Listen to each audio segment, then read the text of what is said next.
The story opens with Ryu awakening from what feels more like a nightmare than a dream. In his vision, he saw a boy and a girl apologizing for leaving him behind. Since he's just a beast tamer, Ryu can't fight alongside them on their journey. They tell him to stay behind and take care of the animals instead.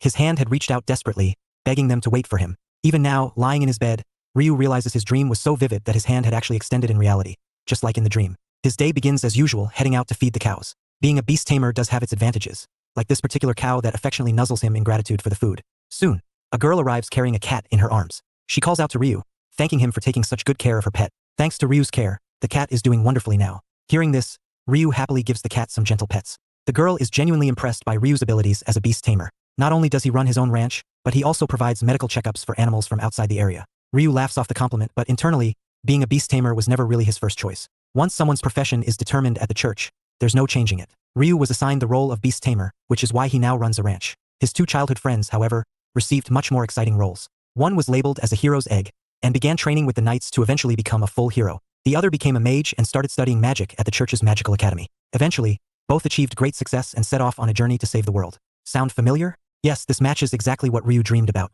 Lost in these troubled thoughts, Ryu doesn't realize his grip on the pitchfork has tightened, and he's no longer paying attention to what the girl is saying. When she calls his name to get his attention, Ryu jumps slightly and apologizes for being distracted. The girl then continues chatting, mentioning that his two childhood friends are actually returning to town soon. After finishing his work, Ryu finally takes a break and ventures into the forest. He yawns and stretches his aching muscles, then remembers dreaming about his friends coming back, and now they actually are returning. Taking a trip down memory lane, Ryu recalls how he used to play with his two friends almost constantly. It wasn't long before his friends had to leave to train in their respective specialties. That's when Ryu started using his beast tamer skills to play with dogs and cats, or help hunters care for their hounds. A thought crosses his mind. If only he had tamed a legendary beast like a Fenrir, maybe then Ryu would have had a chance to keep up with his friends. Shaking his head, Ryu calls this thought ridiculous. Moments later, he hears something rustling in the nearby bushes. Ryu quickly goes to investigate, wondering what it could be since no one usually comes to this area of the forest.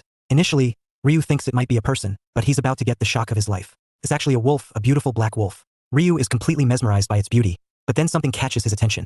There's a trap clamped onto the wolf's leg. Kneeling down, Ryu extends his hand to help free the wolf from the trap. However, the wolf starts thrashing and growling, eventually biting onto Ryu's arm. Fortunately, Ryu is wearing thick gloves. Ryu immediately places his other hand on the wolf, telling it to calm down. He quickly removes the trap from the wolf's leg and searches for a healing potion in his pockets. All the while, the wolf just stares at Ryu, as if observing his every action. Once he finds the potion, Ryu wastes no time pouring it onto the wolf's injured leg. He then gently tells the wolf to go ahead and leave, remembering that he also has work to finish. Ryu gets up and heads back as well. Later that night, lying in his bed, Ryu wonders if the wolf from earlier made it back safely to its pack. He hopes the wolf doesn't end up alone like he is. Ryu lets out a big yawn, wanting to sleep since it's already late. But how can he possibly sleep when he has an unexpected guest sitting on his windowsill? Ryu jolts upright in bed when he hears something greeting him with good evening and commenting on what a lovely moon they have tonight. He silently agrees with the wolf. In his mind, Ryu confirms this is the same wolf from earlier, but wait, did it just speak? So this creature isn't actually a wolf, but a monster. The creature explains that it came because it has a question for him.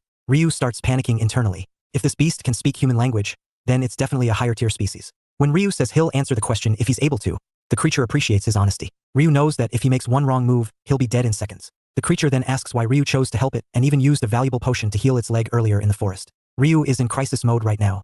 He definitely can't say that the creature reminded him of himself. It would see right through him and kill him instantly. A startled Ryu is brought back to reality when the creature tells him to hurry up with his answer. Patience isn't exactly its strong suit. Closing his eyes, Ryu decides to take a risk and says he helped the creature because he thought it was beautiful. The creature's jaw drops, and it becomes even more flabbergasted when Ryu adds that he thought it would be such a waste to let something so beautiful die. The creature can't contain itself any longer and bursts into laughter. It's lived for so long, but this is the first time it's heard such a ridiculous reason for helping someone. Covering its mouth, the creature calls Ryu one of a kind. Out of all the humans it has encountered, Ryu is top tier, a rare find. So Ryu helped for no personal gain? The creature is impressed. It asks for Ryu's name, saying it has taken a liking to him. It even tells Ryu he doesn't need to be so formal. After Ryu gives his name, the creature suddenly announces that Ryu belongs to it starting right now, and no objections are allowed. Ryu is completely dumbfounded and asks what it means by belonging to the creature. It means exactly what it sounds like. Since Ryu doesn't seem to understand the situation, the creature explains that it's taking Ryu home as its pet. Yes, Ryu is now the creature's pet. Before Ryu can react violently, the creature suddenly transforms into its true form. Gone is the small, seemingly harmless wolf. Now Ryu is staring at a massive Fenrir that also destroys his rooftop in the process. Well, be careful what you wish for, Ryu. The Fenrir then takes Ryu in its mouth and flies off into the deep forest, leaving Ryu's home completely destroyed. Arriving at their destination, the Fenrir drops Ryu to the ground. That was definitely one of the most uncomfortable means of transportation ever. The moon glows brightly in the forest, and Ryu is mesmerized by the view. But it's not the moon that has his attention. Ryu is standing below a cliff, and above him is a pack full of angry fenris. Among them stands a massive one, proud and strong. This must be their leader. There must be at least 30 pack members present right now, and all the fenris have one thing in common. They're all glaring at Ryu. Let's hope this isn't the end for him. The leader finally speaks, addressing Ryu's kidnapper as his daughter. The leader then asks why his daughter brought a human to their home. After the daughter tells her father that she liked Ryu, the leader becomes absolutely furious. That's not a valid reason for him. Shifting his anger toward Ryu, the leader asks the beast tamer where he met his daughter. Knowing full well he's being targeted, Ryu quickly responds that they met at the ranch where he works. The leader barks another question, asking exactly how the two met. Ryu honestly explains that he saved her when she got caught in a trap. This time the leader seems suspicious, telling the beast tamer that his daughter can break human traps instantly, so why would she need saving? Ryu shouts with all his heart, explaining that the Fenrir's daughter told him it was just a game she plays, pretending to be caught. The Fenrir leader's anger subsides, obviously disappointed that this is happening again. Before the situation escalates further, the Fenrir's daughter speaks up once more. She tells her father that Ryu is a beast tamer who can perform medical diagnosis on beasts and animals. She believes that her grandfather, the Fenrir elder, can be cured. The Fenrir leader is skeptical of his daughter's claims, saying the elder's condition is simply due to old age, and no human can save him from death. But the Fenrir's daughter argues that the elder's illness is actually from a lack of magical energy, and she reveals that she's the reason why. Hearing their conversation, Ryu manages to understand what's happening within this pack. The elder, the original boss of the Fenrirs, is basically dying, and Ryu got kidnapped because she wants to save her grandfather. Seeing this as his opportunity, Ryu interrupts their argument and asks to examine the grandfather Fenrir so he can diagnose it. However, the Fenrir leader screams bloody murder at Ryu, refusing to let him see the old Fenrir. Pointing to the Fenrir's daughter, Ryu tells the leader that his daughter wants to save her grandfather. Ryu then makes a reasonable argument, telling the Fenrir leader that there's no harm in letting him examine the old Fenrir. If it's really dying from old age, then Ryu will gladly step back. There's no harm in trying, right? The Fenrir's daughter looks at Ryu, seemingly touched by the tamer's words. The Fenrir leader then allows Ryu to conduct his medical examination on the old Fenrir, pessimistically telling Ryu it's only a waste of time. They all approach a large tree, and inside it lies a disheveled Fenrir that looks like it has been through hell and back. The Fenrir's daughter wakes the elder Fenrir, but before she can formally introduce Ryu, the tamer holds up his hand, signaling her to stay quiet. Ryu extends his hand and introduces himself, also telling the elder Fenrir that he's there to treat its illness since it's his granddaughter's wish to save him. Coming out of the tree hollow, the elder Fenrir slowly stands up and tells Ryu that no ordinary human can cure his disease. But Ryu is confident that he can. However, healing the elder Fenrir won't benefit him personally, so Ryu wants to make a deal. All the other Fenrirs are shocked by Ryu's bold request. The Fenrir leader is furious now, calling Ryu a lowly human and traitor. He wants to kill him right then and there. The Fenrir's daughter steps in to defend Ryu, asking her father to wait. Meanwhile, the elder Fenrir asks Ryu if he really believes he can cure him. A confident Ryu replies yes. When asked what he wants in return, Ryu tells the elder that he wants to become stronger. Curious, the elder Fenrir asks why. The beast tamer explains that he has the same reason as the elder's granddaughter. She wanted to save the elder but couldn't do anything, so she came to Ryu for help. That alone shows how desperately she wants to save her grandfather. Ryu knows how frustrating it is to feel powerless, remembering how he was left behind by his closest friends. The elder then makes his decision, accepting Ryu's deal. Ryu takes off one of his gloves. All the elder Fenrir needs to do now is bite into Ryu's arm and drink his blood. Scoffing, the Fenrir leader calls Ryu's so-called cure complete nonsense. The elder hesitates for a second, but Ryu encourages him to try. When the elder finally sinks his fangs into Ryu's arm, a powerful burst of energy surges throughout the elder.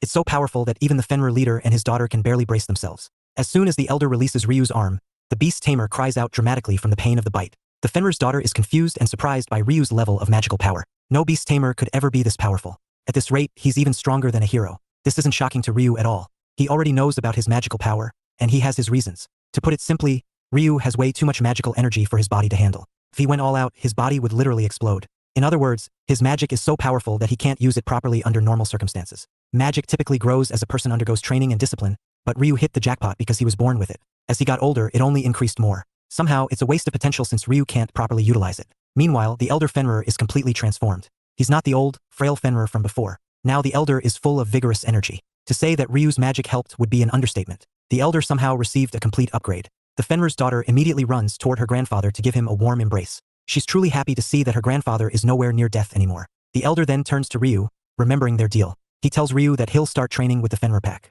Ryu doesn't know if this is acceptable, especially since there are those who oppose it. Exhibit A. The Fenrir leader, who is reacting viciously to the elder's decision. There are also others saying that Ryu is far too suspicious, especially with his power. They believe his power might be used against the pack and put everyone in danger. When one Fenrir suggests they kill Ryu now, the elder barks for them to shut up. The atmosphere suddenly turns dark as the elder shows his displeasure with the pack's insubordination. Anger surges through the elder as he asks the pack where they got the audacity to say they'll kill the man who saved his life. The pack whimpers and bows in fear. Even Ryu is getting scared by the elder's anger. Whispering, Ryu asks the Fenrir's daughter who exactly the elder is. She casually tells Ryu that the elder is actually the very first Fenrir. Through training and evolution, the elder became what he is now. No wonder the elder is so powerful. The atmosphere soon returns to normal, and the elder asks Ryu for his decision. The beast tamer is still uncertain. Will he really be able to control his magic if he trains with the pack? The elder then tells Ryu he'll need a lot of power and determination to succeed. Ryu will live and eat with the Fenrir's in the forest. Eventually, he'll break through his human limits and become strong enough to wield his magic properly. But this comes with an ultimate price. It may all sound easy, but it isn't. Ryu might die trying, and he knows this. The only thing comforting him is the thought of being reunited with his friends. If he can be with his friends again, then he'll gladly take the risk. Determined, the beast tamer confirms his decision to train with the Fenrir's. The elder then presents Ryu with a fong. Not just any fong, but the elder's own fong. Ryu is absolutely stunned upon learning it's a Fenrir fong. It's an insanely rare and valuable item. The elder explains that the fong will help Ryu control his magic. The Fenrir's daughter then interrupts, saying she'll take care of some things too. Gripping the fong, Ryu's goal now is to get stronger so he can catch up with his friends. This marks the start of a new chapter in Ryu's life. A month passes quickly, and Ryu is already getting the hang of his hellish training. Right now, he's in the middle of battling a pig-headed demon beast. These beasts have very predictable movements, and Ryu has figured out all their patterns. First, dodge the club attack. When an opening appears, slice its arm. While it's stunned by the pain, go for the leg. When it loses balance, aim for the neck. There you go, pig-headed beast elimination 101. After defeating it, Ryu turns to tell the Fenrir's daughter, who's actually called Meidi, that he's killed one beast. On Meidi's side, well, she's just yawning while lying on a pile of pig-headed demon beasts she just finished. Seems Ryu was too slow, so Meidi ended up taking care of the rest. Just what you'd expect from a Fenrir. After training, they start a bonfire to cook something to eat. Ryu is exhausted from training. While munching, Ryu grumbles about the training. He can definitely handle low-level monsters now, but he still has a long way to go. He's definitely gotten stronger since he started. Meidi even recalls Ryu's first day of training. He could barely dodge a pig-headed beast's attack, and now he's able to defeat one. After a solid month of being beaten up by a pack of Fenrirs, that would definitely strengthen anyone's training. He got chased by Fenrirs to build stamina. He learned survival skills like starting a fire, which was rough even for Meidi. They almost died of hunger in the forest. Ryu also ate mildly poisonous berries to build poison resistance. That wasn't fun either. It felt more like he was adapting to survive rather than getting stronger. Taking out the elder's fong, Ryu is still happy about receiving this gift. It's unbelievably sharp. Meidi boasts about her grandfather with obvious pride. Realizing it just now, Ryu thinks it's also pretty significant that the elder's granddaughter is looking after him. Ryu's train of thought is interrupted when Meidi brings up what really happened to her grandfather. Her demeanor suddenly drops as she remembers how she pestered the elder for a name. Naming a magical beast involves giving part of one's soul and a massive amount of magical power. The elder attempted the naming ritual but suffered from magical power depletion. Ryu tries comforting Meidi, giving her a gentle pat on the head. She did everything she could to save her grandfather. The elder even told Meidi not to worry about it anymore. He would be much happier to see Meidi smiling rather than sulking. A Fenrir then interrupts, rushing to call Meidi. Apparently, the elder has a message for them. But before the Fenrir can deliver it, it looks at Ryu with obvious hostility. After giving Ryu a snarky greeting, it tells him that the elder wishes to discuss his training. It then orders Ryu to head over to the elder without keeping him waiting. Arriving at the giant tree, both Ryu and Meidi greet the elder. Almost immediately, Ryu voices his concerns about the elder showing him so much favor. This much attention from the elder has many pack members unhappy about it. Even that messenger was glaring daggers at Ryu. Laughing heartily, the elder tells Ryu not to worry about such things. It won't matter because the elder is the one who brought Ryu here to train. Besides, the rest of the pack will soon have to acknowledge Ryu as a true member. With deadly seriousness, the elder announces Ryu's upcoming trial. A show of strength is the quickest solution for those harboring discontent about Ryu's presence. If he overcomes this trial, he will become a true member of the Fenrir pack. Ryu initially shows a split second of fear but then remembers his goal and asks what his trial involves. The elder then orders Ryu to hunt a cockatrice, the rooster fiend bird. There's only one condition. Ryu must hunt the beast alone. Hearing this, Ryu becomes worried. A cockatrice is a top-tier beast. Even B-rank guild adventurers hunt them in parties. But the elder wants a novice like him to hunt it alone. It's completely insane. Meidi asks her grandfather if she can offer assistance, but the elder quickly refuses. This trial will serve as a catalyst for Ryu's greatest growth. Tackling this trial alone will define the true nature of his training and hard work. Besides, the elder has noticed that Ryu hasn't really mastered the power of the fong yet. Ryu stares at the fong in his hands. He only knows it's sharp, but there's more to it than meets the eye. The fong can easily channel magical power. Ryu needs to learn to trust his own power to the fong and convey his will, then the path will open before him. If Ryu can realize this, then hunting a cockatrice will be a walk in the park. Ryu might not understand it now, but he will soon. The elder then informs Ryu that his trial will be at sunset and tells him to rest until then. The time finally comes for Ryu's trial. Both he and Meidi are currently hiding in the bushes, observing a cockatrice as it petrifies a passing animal. It then steps on the animal's stone figure and screeches into the night. This looks bad. Look at that cockatrice. It has evil eyes that can petrify you with just one look, and its tail is a venomous snake. Yes, a snake for a rear end. It's literally a serious pain in the butt. The only silver lining Ryu can think of is that the cockatrice has poor bird-like eyesight and a narrow field of vision. Ryu also hopes it can't fly. Chickens don't fly, right? Meidi asks how Ryu is feeling right now. He quickly replies that he's not okay, not even slightly, but he has no choice but to do this. Ryu then stands up to head out and get this over with. Meidi tells him to be careful not to die or get turned to stone. He'll definitely try. Hiding behind a tree, Ryu devises a plan to reduce the number of attacks he'll face. Confronting both the main body and the snake tail simultaneously is risky, so right now he plans to attack just one part. He changes his mind and quickly lunges for the snake tail, slicing it in half. The cockatrice bellows in pain, but Ryu isn't finished yet. He dashes for the cockatrice's legs to stop the main body from moving, but before Ryu can slice its legs, it manages to flick him to the side and runs away. Nobody said this was going to be easy. Ryu can't stop now though. Seeing that the beast has lost sight of him, he plans to attack the cockatrice at its blind spot. He aims for an opening behind the beast's head, jumping onto it, but before Ryu can successfully land his attack, the cockatrice flies toward the sky.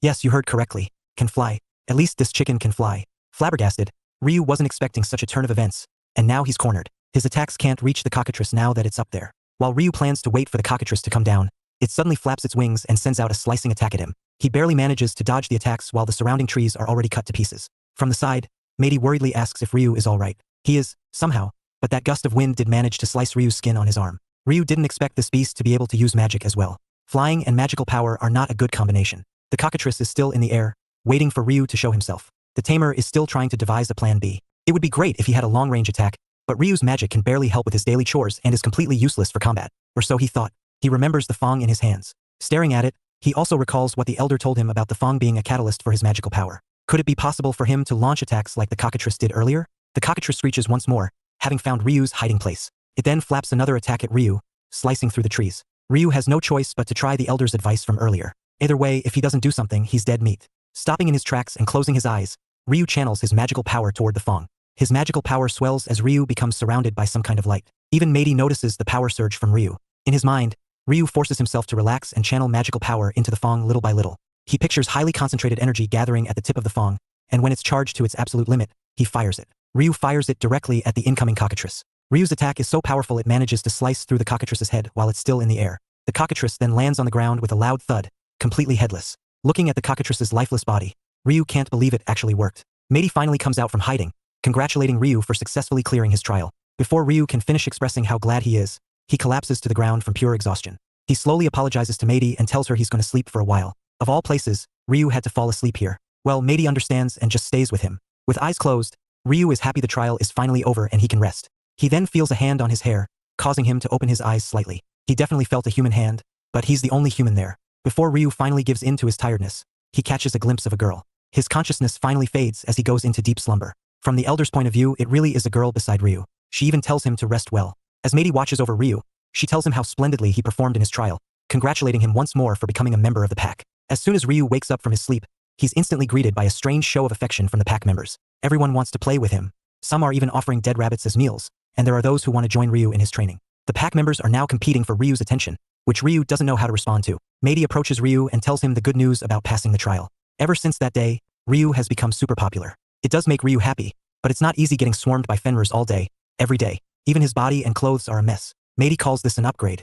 Everyone acknowledges him now, and Ryu has improved in hunting too. There's still one Fenrir who can't fully accept Ryu though. The Fenrir leader, also known as Oyaji, still won't acknowledge Ryu as a pack member. Right now he's hiding behind a tree while staring daggers at Ryu. His energy radiates pure hatred that Ryu can feel from afar. Suddenly, Meidi's mother calls Oyaji from behind. She angrily steps on her husband's head, putting a stop to his childish behavior. She also scolds Oyaji for setting a bad example for his subordinates. Looking at the scene, Ryu can't help but feel pity for Oyaji. The Fenrir mother really shows no mercy. After all, she holds a higher position than Oyaji since she's from the elder's true bloodline. Anyway, Ryu changes the topic back to his worn-out clothes. Because of everything he's been through, Ryu's clothes are now at their limit. It would be nice if he could buy new ones in town. Meidi suggests using monster fur instead, but the problem is Ryu doesn't have the skills to make clothes. Plus, whether he buys them or asks someone to make them, Ryu still needs money either way. He has to go to town for it. Meidi then suggests they ask her grandfather for help. A now beaten-up Oyaji stops Ryu from his plans, accusing the tamer of planning to sell information to the humans. Mother Fenrir isn't happy at all. Ryu understands Oyaji's concerns though. If information about the Fenrirs leaks, it'll put the whole pack in danger. Thinking about it, this won't be an easy task to deal with. Meanwhile, Meidi asks her grandfather if he has any human acquaintances they can approach. The elder gives it some thought, but before he can think of anyone, grandmother Fenrir arrives and reminds the elder of someone who isn't necessarily human. The elder then remembers who his wife is referring to. The elder then tells Ryu about a dwarf who happens to be his acquaintance. Dwarves may be short, but they're incredibly strong and skilled with their hands. As long as they have the materials, they can surely make Ryu some clothes. The elder's acquaintance lives in the land of the dwarves. If he asks personally, they should agree to help Ryu. With this information, Ryu happily thanks the elder. Oyaji interrupts once more, warning the elder that Ryu might speak to humans along the way and betray the pack. Grandmother Fenrir then suggests they send Meidi with Ryu to keep an eye on things. This doesn't sit well with Oyaji, but it's high time Meidi saw more of the world. Grandmother Fenrir then asks both Ryu and Meidi if the idea is okay with them. They both agree. Meidi kind of blushes and avoids eye contact with Ryu. Seems like our girl has a little crush on the beast tamer. Oyaji disagrees with his mother-in-law's plan in dismay. His face meets a loud smack from his wife. The women of the pack quickly change the subject while Oyaji is knocked out on the side. Grandmother and Mother Fenrir both tell Meidi that she needs to look extra cute. Ryu can't really hear this part, but he's getting suspicious about why they're in such a good mood. The elder then catches Ryu's attention, telling him about a handy spell for carrying materials. The elder will teach him the spell so he can carry monster materials that Ryu can sell for the cash he'll need. Holding a hand to his chest, Ryu is thankful to have managed to work something out. The land of the dwarves, here they come. After a while, Ryu finally has everything he needs for the journey. He's managed to use the storage magic the elder taught him to pack up the materials he gathered during yesterday's hunt. He's only missing one more thing before departing for the land of the dwarves. He then asks Mother Fenrir about the whereabouts of Grandmother Fenrir and Meidi. Mother Fenrir tells him they'll be arriving soon, and she's sure Ryu will be very surprised. Script Part 2 paraphrased version. Shortly after Grandmother Fenrir announces their arrival, Ryu turns toward them and is taken aback by the beautiful girl standing beside her. He's puzzled about why another human would be in the forest besides himself. Blushing, the girl asks Ryu what he thinks of her appearance, which only confuses him more. She knows his name, yet her voice sounds strangely familiar. The pieces start clicking together in Ryu's mind, and he realizes this must be Meidi. She gives her grandmother an enthusiastic high five for the successful human transformation, which should help her blend in better with humans. Come to think of it, Ryu recalls the girl he glimpsed after defeating the cockatrice and now understands it was Meidi all along. From Meidi's perspective, she's been practicing transformation magic for quite some time. She's always dreamed of appearing human and exploring the world alongside Ryu. Initially, Meidi could only maintain the spell briefly, but since her mother and grandmother taught her the magical technique yesterday, she can now transform at will. Approaching Ryu, the elder requests a favor, that he give Meidi a proper name. This surprises Ryu because it would mean Meidi forming a contract with him. The elder believes it's possible since Ryu's magical power is exceptionally strong. Concern crosses Ryu's face, as naming a magical being like her would make her his familiar. While there are benefits such as telepathy and shared special abilities, this isn't something to do impulsively. Understanding Ryu's hesitation, the elder reassures him that both he and Meidi fully comprehend what this means. After all, the elder owes Ryu his life, and after everything they've experienced together in the forest, he knows he can trust his granddaughter to Ryu. Naming her has long been her desire, and she truly wishes to receive it from him. Looking at Meidi, Ryu finally agrees to form a contract with her. He places his hand above her forehead, and light begins to glow. The contract will be sealed once Ryu speaks the name he chooses for her, and she gladly accepts it. Closing his eyes, Ryu gives Meidi her proper name. She is now known as Ruri. The naming ritual succeeds as Ruri accepts her new name, repeating it over and over. This makes Ryu second-guess whether it's good enough for her, as he only wanted something simple. Happiness radiates from Ruri's face, as she thanks Ryu for the perfect name. She then eagerly grabs Ryu's hand so they can finally head toward the land of the dwarfs. Ruri bids farewell to her grandpa, grandma, and mother, leaving her father feeling completely abandoned. On their journey, both Ryu and Ruri are having a wonderful time. She gets to see new places, eat human food, and even experience sleeping on Ryu's shoulder. At one point, Ruri asks about dwarf country. Ryu only repeats what the elder told him. It's a nation at the foot of a mountain mine that grew prosperous by making weapons and armor. Ryu believes they're almost there, but he wants to voice something that's been bothering him. It's somewhat difficult to say, but he needs to express it. Blushing, Ryu tells her she's being a bit too close. Like right now, Ruri has her arms wrapped around Ryu's arm, and that kind of closeness makes him feel self-conscious. He then mentions that Ruri wasn't this clingy back in the forest. In Ruri's defense, she had to act serious in front of everyone. She's always wanted to be affectionate with Ryu. Seeing Ruri's thoughtful expression, Ryu gives her a pat on the head, which she really enjoys. In Ryu's mind, he never realized Ruri is actually quite clingy. Ryu really can't take a hint at all. They soon arrive at dwarf country, but before they can enter its enormous walls, Ryu asks Ruri if she could change into her wolf form. Without an identification card to show the guards, it would cause problems for Ruri. Showing his card, Ryu explains how most countries require identification upon entering. If Ruri's in human form, they might get caught at the checkpoint. If she's in wolf form, Ryu can tell them she's his familiar. Releasing the spell, Ruri transforms back into her wolf form. They then start walking toward the line to enter the country. Ryu calls the attention of a man ahead of him to ask if they're in the correct line for immigration inspection. The man confirms this and asks if it's Ryu's first time in the country. They strike up a conversation, with Ryu explaining his plans to sell some monster materials and have some clothes made. The man agrees that Ryu came to the right place, as there are many skilled craftsmen here. Their conversation is interrupted when a guard calls them to step forward for inspection. Before doing so, the man introduces himself as Mark, a traveling merchant who believes they'll meet again somewhere inside the country. When it's finally Ryu's turn, the inspector asks about his purpose in the country. Ryu explains that he's there to sell some materials and also wants some tailoring work for new clothes. After hearing this, the inspector asks if he's registered with the merchant guild. Unfortunately, Ryu isn't a member, but he tells the inspector he thought of selling the materials through the Adventurers Guild instead. The inspector then asks to see the materials for a simple check. Ryu happily complies and takes out the hide he's kept in his storage magic. The inspector seems surprised by the materials and asks Ryu to wait a moment before leaving to discuss something with the dwarfs from the guard post. The dwarf from the guard post tells Ryu they need to talk briefly. Taking Ryu to the guard post, the dwarf explains that Ryu's detention is only because they would really like to purchase the hides for the country. Yes, for the country. Apparently, upon checking the materials, the dwarf can confirm these hides are high-quality materials for sure. The higher-ups want to buy them for the country, but Ryu already has plans to meet with the elder's acquaintance first, so he tells the dwarf something to that effect. Ryu wants the craftsman of this country to examine the materials first. Curious, the dwarf asks who this craftsman is. Ryu casually replies by saying the craftsman's name, Dwar Crown. The dwarfs are left speechless, and silence fills the room. Noticing their reaction, Ryu asks if Dwarf Crown is famous or something. He then explains that he was just introduced to him by an old man he knows. Famous is a mild term to use. The dwarf then tells Ryu that the craftsman he's looking for, Dwarf Crown, is actually the king of this country. Fall Crown. Mind blown. After being released, Ryu can't wrap his head around what he just learned. He never thought the elder's acquaintance would be the king. Using their newly acquired telepathic ability, Ruri asks him what their plans are now. Ryu gets startled by this, forgetting about telepathy between familiars. Anyway, Ryu informs her that they'll go see the king after going to the guild to exchange the materials they can sell. Ryu hears his name being called and sees its mark waiting for him to finish the inspection. Scratching the back of his head, Ryu apologizes for the wait and explains how it took time to check the materials he has. When Ryu asks where the adventure guild is, Mark politely leads them in the direction of the place. This merchant is also interested to see what kind of materials Ryu has. It was actually quite close to the country's gate. Once inside, Mark explains that it was designed to be close enough so completed quests can be reported directly at the guild once the adventurer enters the country's gates. Giving Ryu a tour, Mark gladly shows him the different areas of the guild, such as the reception area.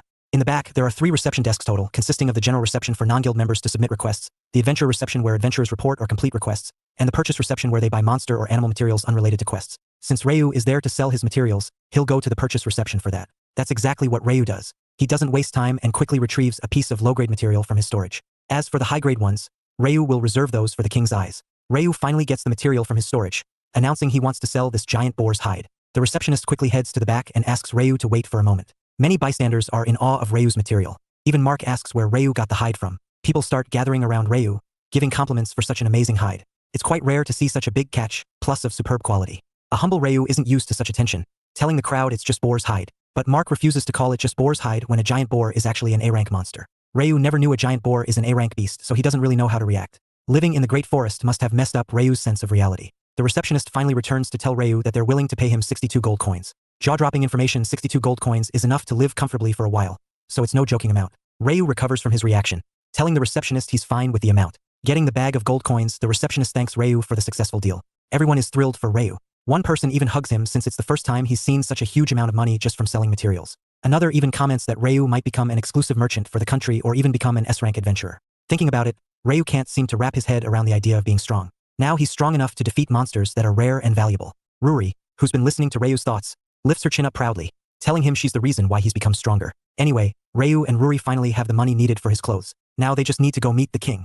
Hopefully, nothing goes wrong. Meanwhile, at the castle, a guard hurries to report to Lord Dwyer about a man who wants the king to examine some monster materials. Not just any materials but super valuable materials like the hide of an A-rank monster. The guard calls it suspicious, asking the king what he wants them to do with the man. The king then orders the guard to bring Ryu to the castle tomorrow, thinking Ryu might be of good use to them. No matter what, they must bring Ryu to the king. Smells like trouble, don't you think? After a long day, Ryu and Ruri found themselves a nice inn to stay at. The owner is even kind enough to wash Ryu's clothes. She also patched up the torn parts of his clothes, especially the part around the sleeve. Ryu is grateful for the owner's kind gesture, especially for letting him borrow some pajamas. When Ryu first came to the inn, the owner really thought he was either a vagrant or a robber, judging by his clothes. She wonders how someone could be doing to have his clothes in such a state. Dryly laughing, Ryu doesn't answer her. What is he supposed to say? That he's been training with Fenrir. Ruri confirms their destination for today, which is the castle. Ryu did promise the guard post yesterday when the king's messenger arrived at a very inconvenient moment. The messenger, aside from relaying the king's message, also introduced the inn to Ryu. But the adventurers at the guild took it as a direct summon from the king,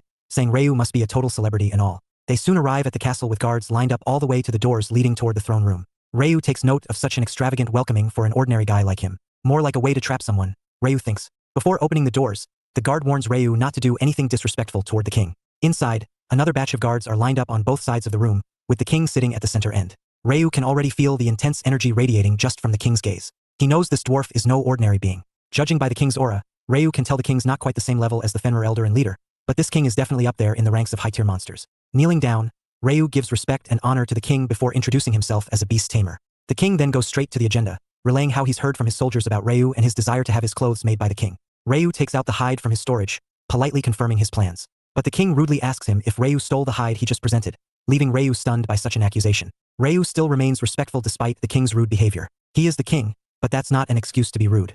A calm Ryu explains how the hide he has with him is from a monster he hunted himself. Even from a distance, the king can spot the materials Ryu has with him. He doubts that Ryu, a mere beast tamer, actually hunted a top-tier monster. Downright absurd. The forest is even known to be the home of the cursed Fenrir, the king utters. Now this gets Ryu's ears tingling. Did the king just refer to the Fenrir as cursed? This dwarf, who's supposed to be the elder's acquaintance, something's not adding up. So Ryu decides not to mention the elder at all. Apologizing, Ryu further explains that he wasn't alone when he hunted the beast. A friend helped him as well. When the king asks what kind of friends Ryu has, the beast tamer lies about not knowing their name, since they were just hunters. The king grows even more suspicious. This irks not only Ryu but also Ruri. This so-called king has been rude from the start. Ruri is about to lose her temper. Ryu asks that they remain calm. Again, something feels off. This king is supposed to know the elder, yet he has a bad impression of Fenrir. The number of guards surrounding the throne room and outside the room is suspicious too. It's only Ryu, a mere human, and Ruri, his familiar. And let's not mention the disrespect from the very beginning. The king already has an impression of Ryu even when they've just met. Now Ryu is unsure if it's okay to ask the king for his help.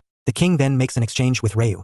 He'll craft Ryu's clothes, but in return, Ryu will leave all the monster hides as payment. The king also asks for payment for Ryu's crime of theft. Standing up, Ryu has had enough of this dwarf's belittlement. No pun intended. Ryu then directly tells the king he won't hand over the hides. This starts to anger the king, especially when Ryu points out how he has no intention of striking a deal with someone like him, even if he's the king. The guards are now furious with how Ryu just talks back to their king. Even the king himself has his veins popping out of anger. He doesn't doubt the elder, but Ryu can't take this rude dwarf seriously. He shall listen to his gut for now. Before they know it, the king orders his guards to arrest Ryu. The guards rally up on Ryu, trapping him with their sharp weapons. Ruri immediately asks Ryu to let her handle the situation, but Ryu asks her to stand down. Stirring up trouble with an entire kingdom is not on their bucket list. When the king asks Ryu why he's not resisting, the beast tamer only replies that he knows he can't win against an entire kingdom. After calling Ryu's decision a wise one, the king then commands the guards to throw Ryu and Ruri in the dungeon. Inside the dungeon, Ryu is disheartened with how sourly things became. They confiscated all the hides, for Pete's sake. Even Ruri isn't impressed, still thinking it was a better idea if they fought back.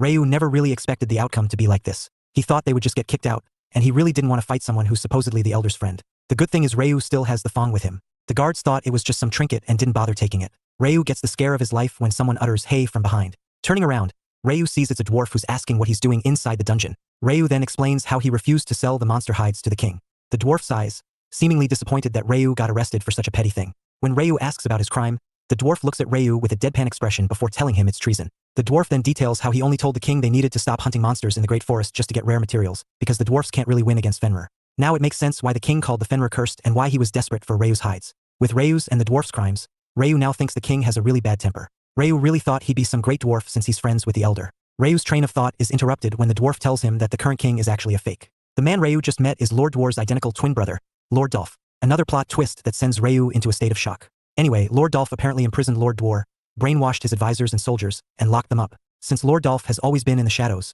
no one really noticed the swap. The imprisoned dwarf grew suspicious after learning about the invasion plan for the Great Forest, and here he is, imprisoned for treason. The real Lord Dwar is in a high-security cell deep within the castle, unlike these shabby dungeons. The security in that holding cell is tight, complete with iron doors and an iron chamber. On top of that, there's a curse that suppresses any power, so escaping is nearly impossible. Ryu goes into thinking mode again. This means the elder's acquaintance might be the older brother, the real king. In that case, Ryu must help the real king escape. With this final decision, Ryu gets the thong out and asks the dwarf to stand back a bit. The dwarf understands what Ryu is trying to do, and warns him it's impossible to break Lord Dwar out. Even the real king himself can't break the holding cell. What about Ryu? But Ryu is confident that he can and will do it. Both Ryu and Ruri head toward the dungeon's railings, easily breaking them with their combined strength. It's not impossible if it's Ryu and Ruri we're talking about. Amazed but somehow a bit petrified, the dwarf asks Ryu about their identity. Ryu gladly tells him they're beast tamers with their familiars. Ryu extends his hand, helping the dwarf stand up. Together, they venture out to save the real king.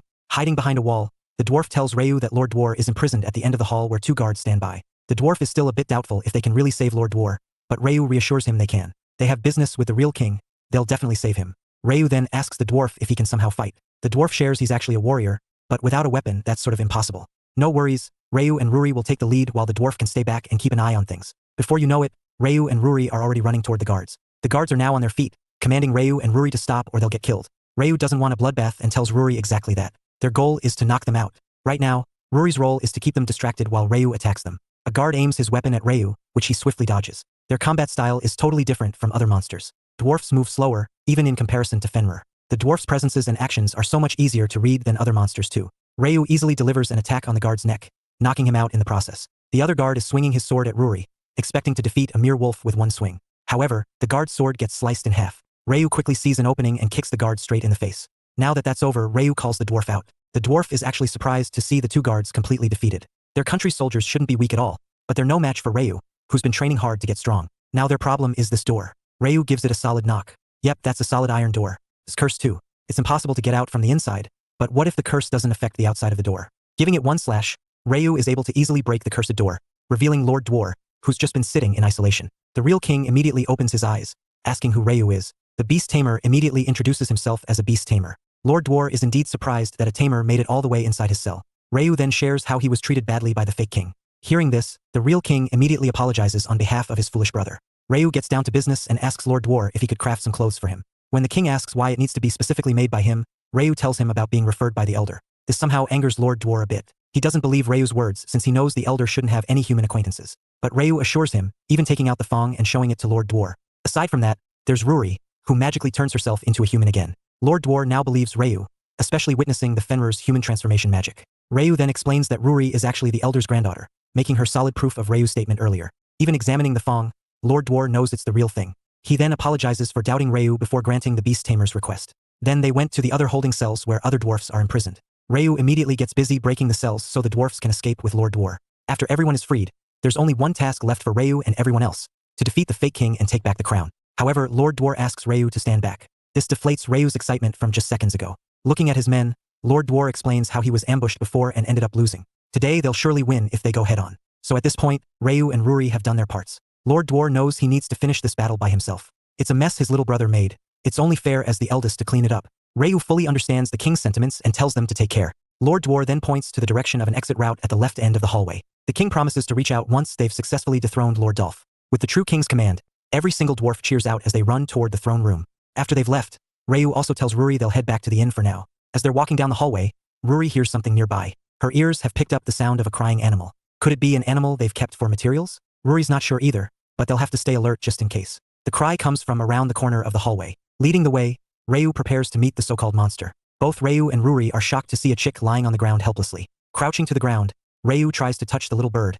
seeing that it looks very weak. However, before Ryu can lay a finger on it, the bird suddenly breathes out fire at them. Stepping back, Ryu and Ruri are astonished to see the little bird angrily chirping at them. This is no bird at all. This is a type of monster. The bird is still lashing out at Ryu. The beast tamer tries his best to calm it down by saying they're not its enemies. Sometime later, the bird goes quiet and faints from exhaustion. Ryu finally has the bird in his hands, and judging by the looks of it, it's not injured at all. Ruri believes it's just hungry since there seems to be no signs of food inside the premises. Ryu tries rummaging inside his pockets but comes out empty. Everything he has was confiscated when they got captured earlier. Having no other choice, Ryu decides to take the bird with them so they can feed it outside. They stop by a restaurant and immediately give the bird a piece of meat. It sure can eat plenty for something so small. They're both glad to see the bird looking much more alive now. Ryu takes it in his hands, happy that it'll surely survive in the wild now. He then nudges the bird to go and be free. However, the bird only stares at Ryu before it snuggles into his hands. Seeing this, Ruri isn't happy to see the bird's gotten attached to Ryu now. Ruri then asks Ryu if he plans on making it his familiar as well. The beast tamer says no, he didn't save it for that. If the bird wants to live in the wild, Ryu's fine with that. If it wants to stay with Ryu, he'll gladly take it in. This doesn't bode well with Ruri, who's very jealous right now. She's sure the bird will make the choice of staying with Ryu. The idea has her sulking even more. Anyway, the duo decides to rest at the inn tonight and wait for King Dwar's message. If they don't hear from him tomorrow, Ryu plans on heading to the castle to help him. But for now, they'll recover their strengths. The following day, Ryu wakes up from the feeling of getting squished, like something heavy is on his stomach. Groggily sitting up, Ryu suspects it's Ruri who might have sleepwalked last night. Without opening his eyes, Ryu asks Ruri to move away, but he's surprised to see that it's not Ruri. Instead, it's a giant bird. Ryu screams from the top of his lungs, waking Ruri up because he's confused about the animal on his stomach. Ruri calmly tells him that the bird is the chick from yesterday. Confused, Ryu looks at the bird again. If it's really the chick he saved, boy did it grow big so fast. Maybe it grew by feeding off Ryu's mana, is what Ruri suspects. There are monster species that grow by absorbing magic power, but it's also pretty rare for a monster to grow this fast. Ruri already has a hunch about what this bird is. Before she could say anything else, the innkeeper calls out for Ryu because soldiers are outside. This startles the bird, and it goes flying outside the window. Both Ryu and Ruri can only stare at it as it flies away. A summon from the king is what the soldiers are there for. Ryu and Ruri immediately set off for the castle. The issue with Lord Dolph has been properly dealt with, and the king cannot thank Ryu enough. Before discussing Ryu's clothes and weapon, Lord Dwar calls out his little brother to come out from hiding. Apparently, there's something Lord Dolph wants to say to Ryu. A remorseful Dolph slowly approaches Ryu and Ruri, bowing down as he apologizes for his misdeeds. It's a surprising scene because Lord Dolph's aura has completely changed. Ruri is still a bit angry at Lord Dolph for pretending to be king. The fake king explained how he was just jealous of his older brother, since he's known to be the most skilled craftsman in the country. Because of that, everyone only gave jobs to him. Lord Dolph never got the chance to even touch materials. It was degrading as a fellow craftsman. So Lord Dolph tricked his older brother, telling him about rare materials, and locked him up in secret. Lord Dolph figured if he became king, he could command soldiers and secure materials. People would commission him for work without finding out the truth of his identity. Everything was going according to plan until Ryu showed up. When Lord Dolph saw the materials Ryu brought, he knew they were A-rank to S-rank quality stuff that's never seen on the market or at the guild. Lord Dolph thought Ryu was just an ordinary beast tamer who could easily be blinded with money, but then Ryu wasn't that kind of person at all and refused to sell. That made Lord Dolph think Ryu saw right through his facade. he got overwhelmed with anger and did the awful things he did. Lord Dolph once again bows down, apologizing to Ryu. The king also bows down to Ryu, apologizing for being partly to blame for his little brother's actions. If Lord Dwar had been considerate of Lord Dolph's feelings, none of this would have happened. Lord Dolph disapproves of the king's actions, quickly telling Lord Dwar he isn't at fault. The king then makes the suggestion of having Lord Dolph make Ryu's outfit. When Ryu asks him why, the king details how Lord Dolph is more skilled with his hands than him. Lord Dolph will and can make the best outfit possible for Ryu, and this is also part of Lord Dwar's atonement. He always knew his little brother was a talented craftsman, but because he felt responsible for the orders the king accepted, Lord Dwar never let his little brother touch any of the work. It's only now that Lord Dwar realizes how his actions had wounded Lord Dolph's pride. If he had just acknowledged him from the very start, if they had worked together, this wouldn't have happened. Vouching for his brother's skill, Lord Dwar asks Ryu to please let Lord Dolph make his outfit. Ryu happily agrees with Lord Dwar, earning thanks from the king and a resounding yes from Lord Dolph. Smiling, Ryu tells Lord Dolph that he's being acknowledged by the best craftsman in the country. If Ryu can get a quality outfit from him, he's got no complaints. Lord Dolph can't believe that Ryu would trust him after everything he did. The king sees this as a way to prove to Ryu how terribly sorry he is for his mistakes. Plus, it's always been Lord Dolph's dream to be recognized as a true craftsman. Now is the best time to show his skills with his hands. Lord Dwar looks at his little brother with so much love and pride, telling him how he believes in Lord Dolph's skills. Extending his hand, Lord Dwar promises they'll work together this time around. Tears start spilling out of Lord Dolph's eyes while taking his older brother's hand with firmness. Lord Dolph promises to make Ryu the best outfit in the world. Case closed for the dwarf brothers. Meanwhile, back at Ryu's hometown, his close friends have finally come home. Both Tia and Taiga are excited to go and see Ryu already. It's been ages since the three of them got together. Tia hopes their friend is doing okay too. However, they arrive at Ryu's home only to discover it destroyed.